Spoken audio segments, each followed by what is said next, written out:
Hello and welcome to Virtual Investor Conferences. My name is Bob Power, and on behalf of OTC Markets, we're very pleased you've joined us for our next live presentation from Global Atomic Corporation. Before I introduce our speaker, please note, you can submit your questions for the presenter in the question box to the left of the slides. Additionally, all of today's presentations will be recorded and available for 24/7 replay.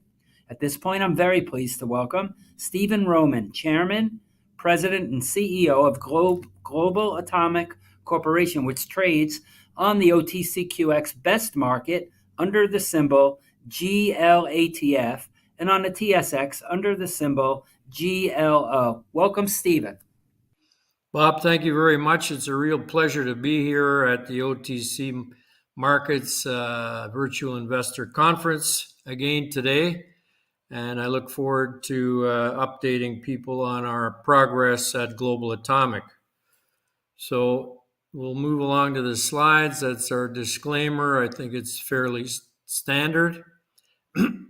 This company, of course, just to recap the investors, we have two business units. One is the uranium side, and the other is a profitable zinc recovery business in Turkey. We're right on the Mediterranean Sea, and we'll speak a little bit about that. But the main focus is, of course, our uranium project called Dasa in Niger, West Africa, a large uranium-producing country. This slide shows Niger and where it's located in West Africa. And, of course, the big circle that is indicated there shows the Tim-Mersoi Basin. It's a big sedimentary basin that hosts all of the uranium deposits in Niger and has been responsible for the last 50 years of uranium mining in this country, primarily from the French mines owned by Orano Mining, formerly called Areva, being Somer and Cominac. They also have another project called Imuraran. You'll also see there CNNC, that's a Chinese project called Azalik, and then our projects, Dasa, Isikanen, and Tinigaran, and then GoviX, another Canadian company, has a project called Madawiela. So this is an area with very good infrastructure between two major centers, Agadez and Arlit. People ask us about security in the region. It's very good. The French are ensconced in Arlit with their military base, and the Americans, the USA, has the largest base in Africa located in Agadez. So this is a very strategic location for the government. It provides a lot of the revenue stream for the country, the GDP, and it's very well secured. The country overall is very aligned with the West. If you look to the left, you see the map of Niger, and you'll see some little oil pumpers there signifying oil and gas production. So now Niger is an oil producer, and they're actually exporting oil. So the country is developing very well. The security situation in the country is good. I've been there for 17 years, and we've never had an issue. So just a checklist on what we've been doing over the last while. So the company has the largest, highest grade uranium project on the African continent. Definitely the highest grade project in Niger. And it's now over 250 million pounds. We've confirmed these high grades with about 200,000 meters of drilling. We've completed a bankable feasibility study. We have all of our permits. The surface infrastructure has now been completed, and we've formed our Niger local mining company. So our ramp development to our ore has now commenced with an opening blast ceremony we held on Saturday, just this last Saturday. I just got back from Niger about a day or so ago. And we've also signed agreements with utilities as we speak here today. 2 utilities now signed with us for us to supply them with yellowcake starting in 2025. We also have a direct shipping ore option to Orano's Somare plant about 100 kilometers north of us, and we've now engaged and hired all of our operating team and employees that are currently on site.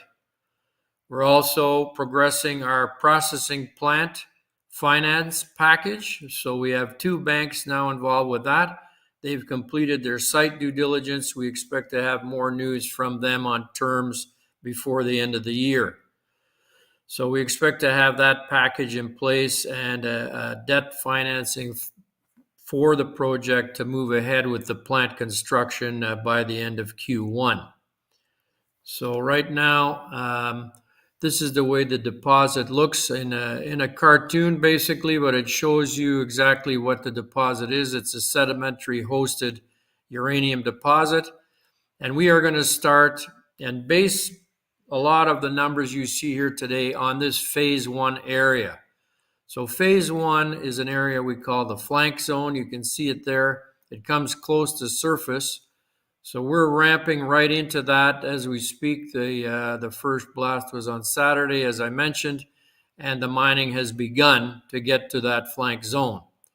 So that flank zone is going to provide us with about 8 years of production in that area, and then we have a couple of other more outlying areas in the other section of the deposit below that red box that bring us up to our feasibility study numbers of 12 years in that first phase.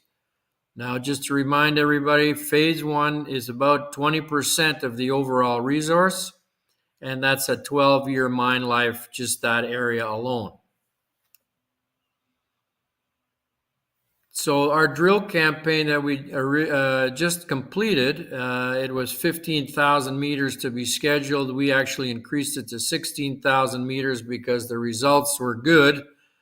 And what we focused on was the areas that you see in the middle of that drawing, the big yellow area right in the middle and the big yellow area just off to the bottom left. So those areas were inferred resources. Now, what we've done with our drilling is we've upgraded those resources. So we'll be able to then come up with a new mineral resource estimate and a new mine plan sometime later next year as we incorporate all that new data. So this deposit is continuing to improve as we continue to do more work on it. Now, of course, our mining plan is cast in stone at the moment as per our feasibility study, and that top blue area, the flank zone, is where we're going to be starting the mining. So the drilling, you can see how it's filled in those yellow areas. If I go back here, you can see that was all inferred. Now we're going to be moving most of that to measured and indicated, and of course updating all of the plans. And the blue area and the yellow area, that's zone 4 and zone 5. Those have increased in size from what was in the feasibility study. And of course, as we do more work, we will incorporate that into the updated mine plan. This shows you a grade tonnage report, a mineral resource estimate, as we say. And what we did to remind people is that we actually used about a 2,000 ppm cutoff to do our feasibility study. That shows here, even at 2,500, we've got well over 100 million pounds running at about 0.75%. So 7,000 ppm in that neighborhood, that'll be the grades that we'll be encountering as we get into the flank zone. The deposit is very robust, so depending on what the uranium price is, we can gear the cutoff grade to suit the market. And of course, as the market now has moved much higher than our feasibility numbers, we'll show you some economics on that. But this is at $35 a pound, that red box, that flank zone, 12-year mine life at over 0.5%, producing 45 million pounds. with an all-in sustaining cost just below $22 a pound, giving us an after-tax NPV of $157 million and an IRR of 22.7. Now, to bring it into current context, our agreements are in the range of the $50 mark plus. And so you see what happens to the deposit on an after-tax basis. And this is, again, I keep reiterating, this is only the flank zone area, about 20% of the known resource. But you see the valuation of the NPVs go up to close to $500 million. And the IRR is up at around 44.6. So we expect uranium prices to continue moving higher as more reactors come online. Of course, there's been a big drought in exploration over the last 10 years for uranium. So all of a sudden, we're getting to the point where there's going to be a real crunch, and we expect these prices to continue moving higher as utilities look for supply. This is our production profile. You see the phase 1 area in the dark blue bars, and then we get into phase 2 and we carry on. We expect this deposit will run similar to the ones that the French have been operating to the north.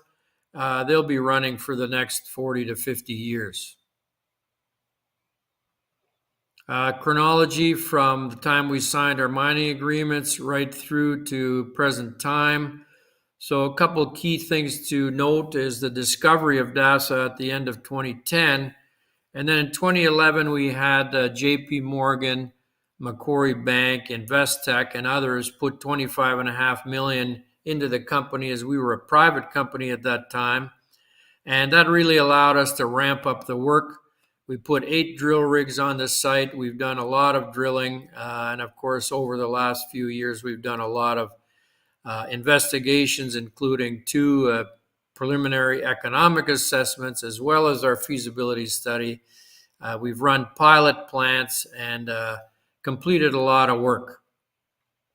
We signed in 2017 our MOU with Orano Mining for direct shipping.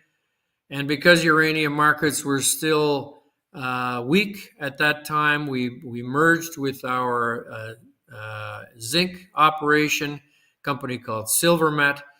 I started that one in 2005, the same time I started Global Atomic. And that actually gave all our shareholders liquidity, plus it gave us the ability to finance our own project without coming to the market. Keep the share dilution to a minimum. 2022, a lot of work was done here. Advancing to where we are today, to the point where we've actually started mining already and started moving down the ramp. We've also engaged DCPL out of India for detailed engineering and Lycopodium out of Australia. They also have a Toronto office to do our EPCM for the project. 2023, we will continue ramping. Complete the project financing for the mill construction, the ore sales to Orano agreement, and keep advancing the underground ramp so that by the end of 23, early 24, we could actually start shipping ore to Orano and generating revenue from this asset. The idea is to have the plant completed by the end of 24 and start delivering yellow cake by 2025, early part of the year. Niger, it's the 5th largest global uranium producer. Of course, with us coming on stream, it'll probably maintain that spot, even with the Cominac mine shutting down. Excellent infrastructure, water, paved roads, power. We're right on the grid. We've got a fully engaged workforce, all well-trained. Orano's operation was a ramp access underground mine, the same as Dasa. So we've got an excellent team of local people. We've got a few expats there as well, providing training and other activities to get the mine started. And so things are going very well. The government has a 10% free carried interest, and they've decided to fund an additional 10%. So now they have a 20% interest, part of it funded, part of it free carry, as typical of West Africa. And it's great to have them in there with a participating interest, because now they've got skin in the game and they really are incentivized to make this work. This is a shot of Niamey downtown with the Mines Ministry building on the left. And you see that big convention center there just under the banner. There's a lot of activity in Niamey now with new hotels, new infrastructure. And it's really starting to ramp up. Niger's become a fairly large oil producer as well, so that's also bringing a lot of prosperity to the region. Being a mining company, we really started ESG before the term was even used by anybody. And typical of mining in developing nations, we help the local population. We've been drilling water wells. We've been supplying food and medical supplies. We're now doing training activity and apprenticeship programs.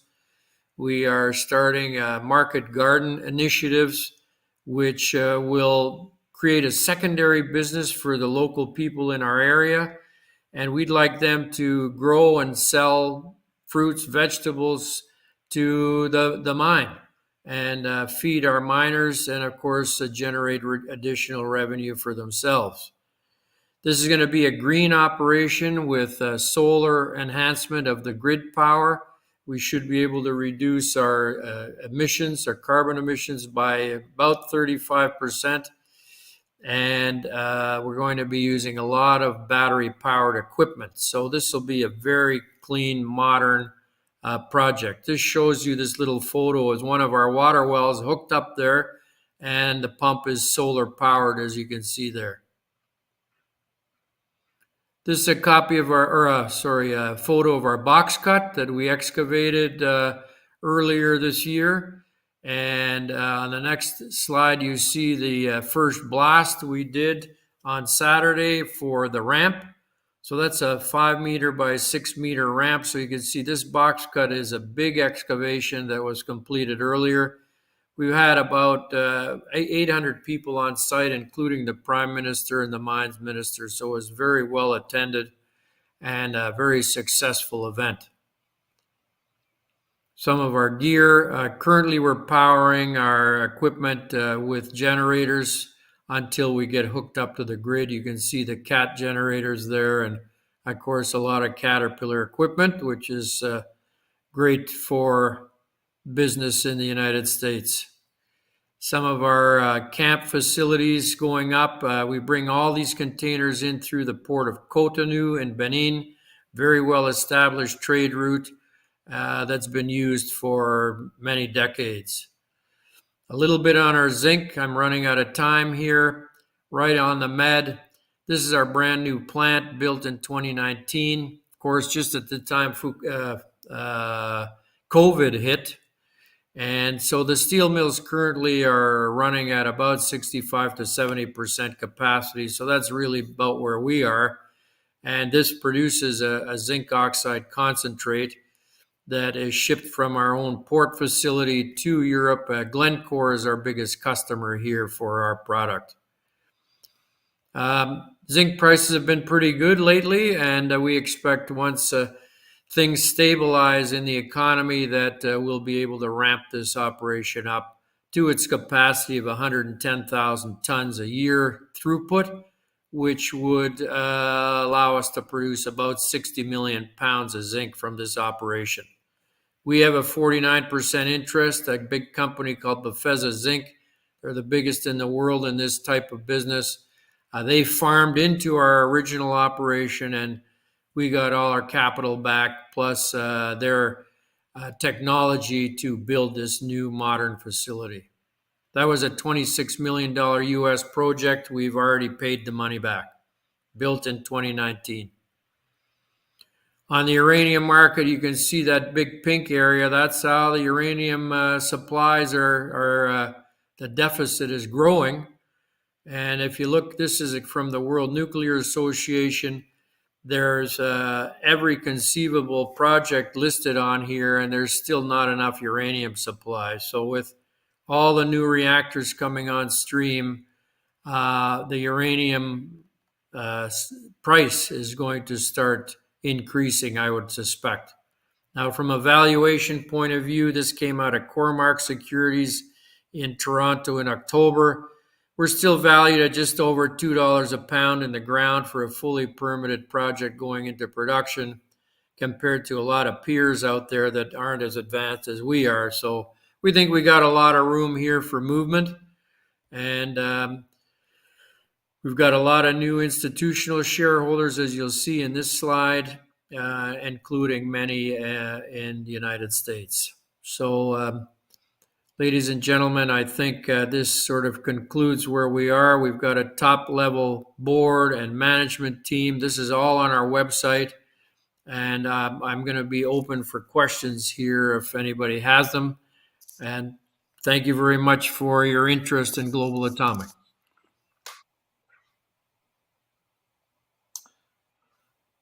Stephen, it's Bob here. Just let you know there's a few questions. Okay. Beyond the offtake agreements that you've negotiated so far, what interest are you seeing from utilities? The interest level from utilities has been great, particularly after the Russia-Ukraine situation. A lot of utilities that were sourcing uranium either from Russia or through Kazakhstan going through St. Petersburg, they've now curtailed those uranium supplies. So they're coming to us with the potential of signing additional agreements with us. They want to diversify their supply. So that's been actually a bonus for groups like ours.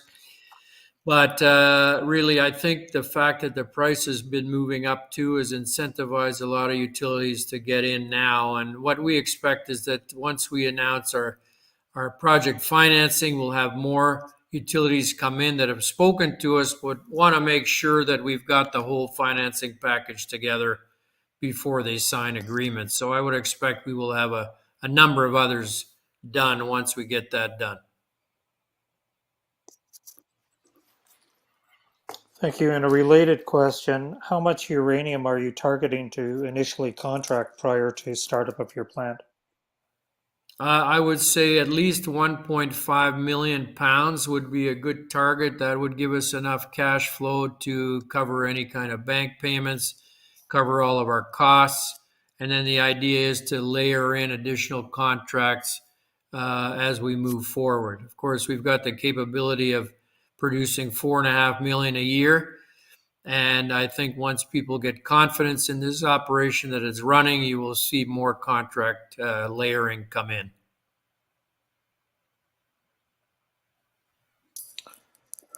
All right. There was a question on the projected all-in sustaining costs for Dasa. On the slide, we had $22 a pound US. Anything you wanted to add on that? Well, yes, it was just below $22 a pound. That was on our feasibility study, phase 1. Now, we expect with the drilling that we've done, we'll be able to lessen the underground development going out to Zone 4 and Zone 5 and focus more on that flank zone and the surrounding area, Zone 2 and Zone 3. So that will lessen the underground development, let's say, for the first 20 years and allow us to bring those costs down. The reason they were at close to $22 was all the underground development required to get out to Zone 4 and Zone 5, which, because of the drill spacing, brought them into the model. But that's something that probably we wouldn't go after for many years down the road, now that we've had such great success on finding closer resources to the flank zone.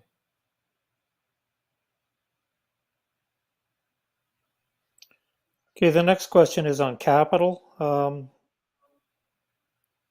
Saw that you listed the startup capex at just over 200 million. but how much capital will you need to raise in 2023 for 24 production? And a related question, is there any equity dilution in that? So right now we did our raising last December, 35 million bought deal, Canadian dollars. We had warrants exercised in September. We've got about 18 million cash on the books at the moment. That'll take us out into Q1 next year. We expect before the end of the year we'll have the terms on a project finance facility. They're allowing us to use all the expenditures related to the mine from 2021, 2022, and what we spent in 2023 as part of our equity component. So we feel that we'll be able to do about a 60-40 debt equity ratio deal.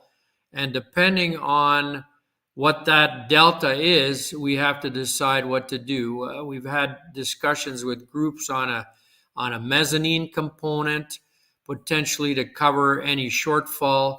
We've also got warrants due in June of next year of well over $20 million. We should have also revenue coming in from Turkey in March, April. So we're pushing hard to extend our capital as far as possible without further dilution, and finding out what the banks will require at the end of the day to top up if we need to do that. So right now it looks very positive to keep the dilution to a minimum.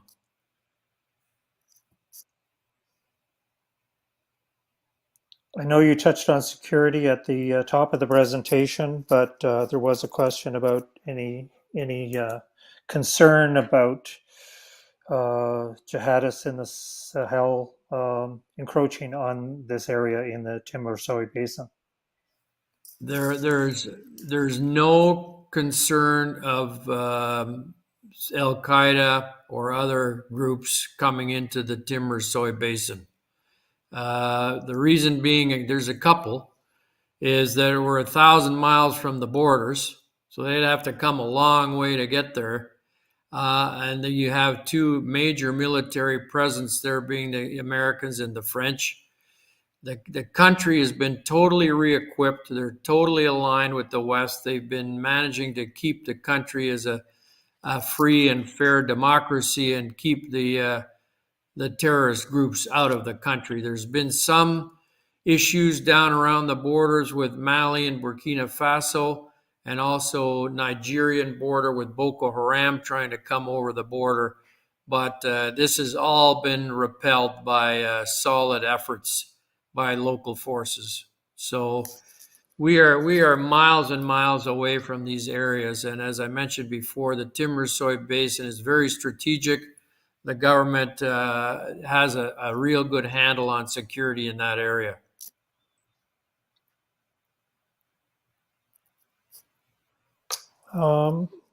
Good. One question on the Turkey plant. Once you get into production on Dasa, how does the Turkey plant play into your future plans? Well, that's a good question. We've been asked that quite a few times. Why don't we sell that operation to cover any equity shortfall? That's a possibility. The other is it provides a good cash flow that the banks like, because they see we have cash coming in from a second operation. So it's going to be a very small part of the overall Global Atomic. My thought would be it'd be great if we could spin it out to shareholders and have a perpetual dividend yield from it. But we have to wait and see what happens over the next few months. We have not made any decisions on that. Okay. I think we've run through the bulk of the questions, and we're at 2:30. 30 seconds to go. Up. So again, thank you very much. There was one question. Go ahead. There was one question on it. It's a Canon. Any update on the drill results from that? The Issacannon drilling was successful at hitting the area, the zone, and we've shipped cores to the Saskatchewan Research Council. It's a big lab in Saskatchewan that does in situ leach testing on core. And so it's there right now. It's unfortunately, they were supposed to have done the test work by now. They have not because of backlogs. But once we have results from those core tests, we will be getting them out to shareholders. The idea is to do porosity permeability testing to see if that area would be amenable to in situ leaching. So no real update on that yet. So thank you very much, everybody, That's for